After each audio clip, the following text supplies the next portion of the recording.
Hey everyone, welcome back to another Jurassic World Dominion review. Today we're taking a look at this big girl, the Dreadnoughtus. This absolute beast of a figure is the largest figure Mattel has made so far for the Jurassic World line. Actually, I think it's the largest figure ever under the Jurassic franchise. It is exclusive to Target stores in the US. It retails for $70, and I'll leave a link down below in the description to Target's site if you want to order one for yourself. It's always a treat when Mattel gives us another large sauropod for our collection. Sauropods are my favorite types of dinosaurs, so these figures are always welcome, no matter how much space they're going to take up. So let's take a quick look at the box art before we crack this monster open.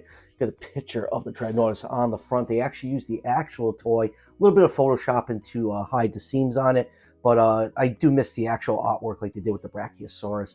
And the Impellosaurus, we got 4 Dreadnoughtus.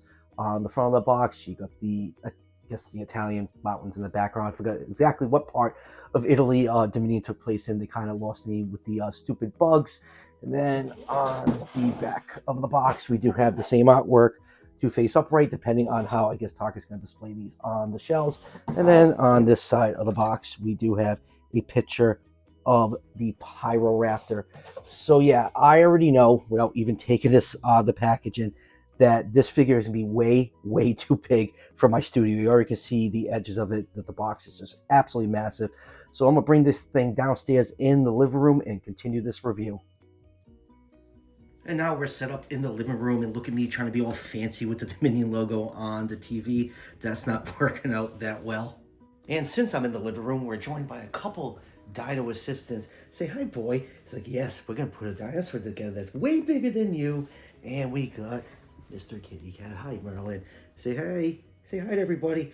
All right, let's jump into this review and put this big beast together. So getting back to Dreadnoughtus, as you can see, the figure does come in multiple parts, so we're going to have to assemble it. You get the head and neck, you get the tail, and you get the end of the tail. It's kind of amazing how much of this figure can fit in the box. So let's first assemble the tail. Just line everything up, and it will click into place. You hear it snap. And now let's insert the tail in. I really hope this is showing up well on camera. Oh, give it a little bit of force and that will snap in. Remember, these are one-time connections, and once you click it into place, it is not coming out. And now for the neck. There we go. And here is Dreadnoughtus fully assembled in all its glory. This figure is absolutely massive. I thought the Brachiosaurus was big. This thing actually makes it feel small. Now this would be the part of the review where I throw this up on the turntable and give you a nice 360 view of it. Yeah, that's not happening. This thing will not fit on my turntable, so we're gonna have to figure out some way to show this whole thing off. Like, I have my coffee table all the way to my entertainment center, and I can barely get this thing into shot. And I'd like to take a moment and give Mattel credit where credit is due. They're not a perfect company, but man, with these large sauropods, I'm still amazed every time they release one. Never a million years I thought we'd be getting figures like this, or stores would be carrying them, especially now in the current economic climate. You just don't see huge sets like this. It's not like it's a HasLab and it costs $350 for a car, and like, that's not going to fit on a store shelf. But yeah, credit where credit is due. Mattel, thank you for making these large figures. Let's bring the camera in a little bit closer so we can take in all the majesty that is this figure. The neck on this thing is just absolutely massive. It's longer than most of the other figures that Mattel's put out, like the T-Rex and Indominus and Spinosaurus. It's just absolutely a sight to behold. I can't believe this thing costs only $70 all the way down to the tip of the tail. Yes, we got some figures ready for comparisons later. But yeah, this thing is just absolutely massive and incredible. And now time for some measurements. I'm gonna do my best not to get my fat ass in the view of this figure. This thing is just absolutely massive from the tip of the snout to the tip of the tail. This thing is a whopping 61 inches long, or just a hair over 5 feet. That would put this at 155 centimeters. And for the height, this thing is, let me extend the neck all the way up so I can get the full height on this thing. This is at 28 inches tall, or just over 71 centimeters. So Dreadnoughtus in real life was up to 85 feet long, or 26 meters. So I'll put this figure in the 1/17 scale range, which means it's going to scale perfectly with the Hammond Collection and most of the main line. And let's check in on our assistants really quick. Everyone's just relaxing while Daddy does his dinosaur reviews. Now let's take a look at some of the finer details on this figure, starting with the head. The whole body is cast in this really dark blue coloration. Then you do have light brown markings on the underside of the neck, and these yellowish markings on the top of the neck. I'm sorry the colors aren't coming out as crisp because I'm doing this in my living room. I do not have my studio lights. I was not going to bring all those downstairs, but you can see that whole pattern goes down the back and actually extends on the tail. So good job, Mattel. Good job for giving us tail paint. And let's take a look at the head. The head is very well done. And let's get that Dominion logo that's casting yellow shadow. That was a terrible idea. You got the nostrils sculpted up at the top of the skull. I think current science has the nostrils lower on some of these sauropods. Eyes painted yellow with black pupil. And opening up the mouth, you get a nice view of the teeth inside. They are cast in white plastic, and you get some nice details inside the mouth and tongue. And my camera's being a jittery mess. There's way too much going on in the background. And let's go down to the rest of the body. Now, Dreadnoughtus is a type of Titanosaur. It is from the Upper Cretaceous of Argentina. Dreadnoughtus made a couple appearances in Dominion. It was in the prologue that they stupidly cut from the theatrical release. What a terrible opening for that movie with that news footage recap. That was just dumb. They think the audience was dumb. But yeah, then it showed up a couple times in the background in Dominion. Remember, Grant says, "Oh, Dreadnoughtus." So that's how we knew it was Dreadnoughtus. Going down to the feet, you can see that it does have the toe claw sculpted in. I believe Titanosaurs didn't have toe claws at all. I think they developed basically walking around on their knuckles. But anyways, this is Jurassic Park we're talking about, Jurassic World, so accuracy just goes out the window. You can see more of that light brown coloration for the underside of the stomach. Really, there's scale detail all over this figure, and mixed in with folds and wrinkles, so it does have a nice texture feel to it. And just look at the thickness of the base of this neck. I can barely get my fingers just to wrap around one half of it, and then going down to the hind legs, more folds and wrinkles. The toe claws nicely sculpted on those hind legs, and then going down to the tail. See more folds and wrinkles and all that nice scale detail, and the tail goes on and on and on and on to the very tip right here. Hi, Mr. Brachiosaurus. We will get to you shortly, and let's pop up the DNA code. Of course, it's on the other side of this figure, and here is the DNA code for those who want to scan it into the Fax app. And now moving on to articulation, where we took a look at the mouth. It can open up that far, close completely flush.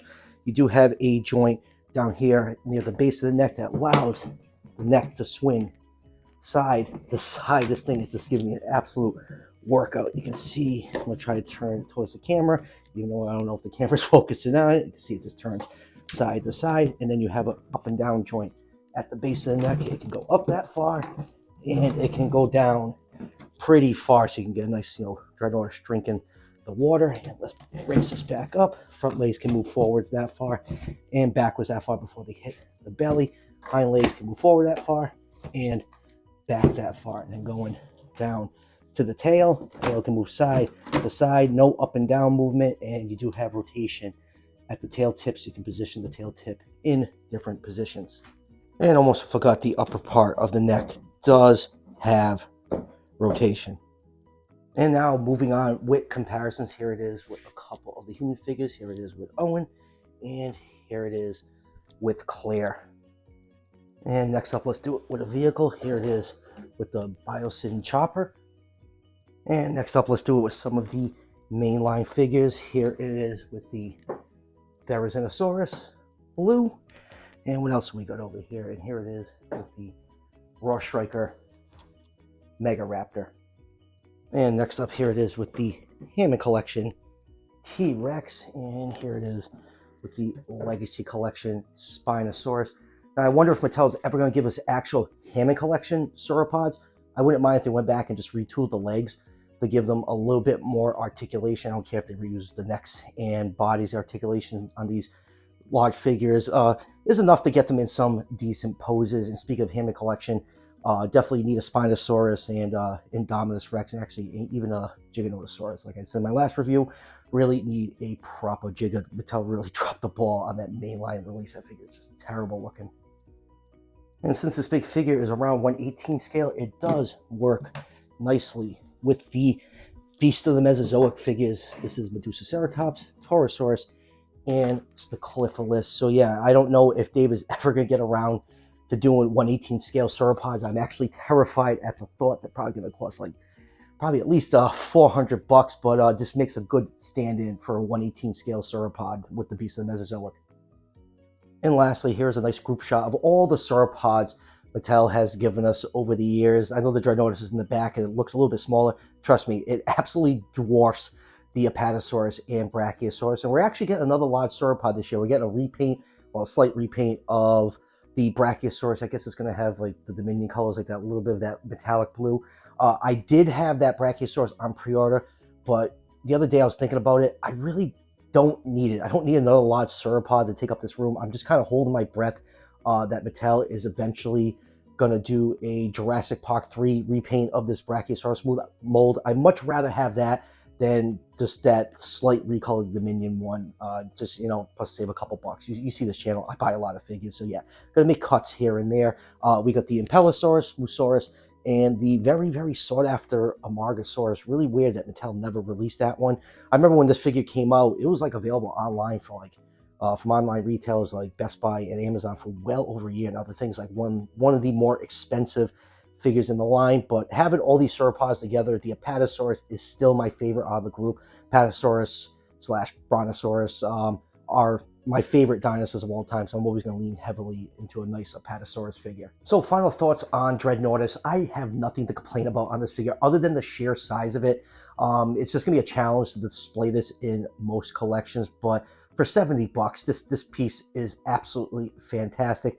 I'm so glad Mattel is just making these large sauropods, and they're very, very affordable. Love the extra articulation on it. It's definitely the most articulated out of the current sauropods, and hopefully down the line they'll retool some of these into the Hammond Collection. Love the dark navy blue color. The pattern on the back is really nice. It actually extends on the tail, so it feels like a complete dinosaur, not a half-finished one like most of the figures in the main line. And like I said at the beginning of the review, this figure is exclusive to Target stores in the US. The link to order from the Target app is down below in the description, and they're also being found on Target store shelves. I actually saw this figure at every single one of my local Targets the day it ships. So yeah, if you want to go out to the Target store, happy hunting. I'm sure just like most of all the other sauropods that have come out at Target, they'll be on the shelves for a very, very long time. And hopefully Mattel has a Mamenchisaurus for the Lost World coming out soon. That's another sauropod that a lot of people would love to get their hands on, including myself. They prove they can do these big, long boys, so no reason not to do the Mamenchisaurus. So that will do it for the review. This review physically exhausted me. I'm like sweating right now going back and forth and doing this in the living room. I apologize for the probably dip in video quality. Like I said, this thing could not fit at all on my studio. It would have been an absolute nightmare to try and do it on there. I have a lot of Transformers displayed on the side of my studio, and this thing will be knocking, you know, $200 Masterpiece Transformers onto the floor, and I did not need that. Now, if you excuse me, I'm going to have to hide this thing before my wife comes home. And if you're seeing this, honey, I love you. And remember, if you're enjoying the content on this channel, show your support by hitting that subscription button just below the video. Each subscription helps out the channel tremendously, and it's greatly appreciated. And I'll see you guys for the next one.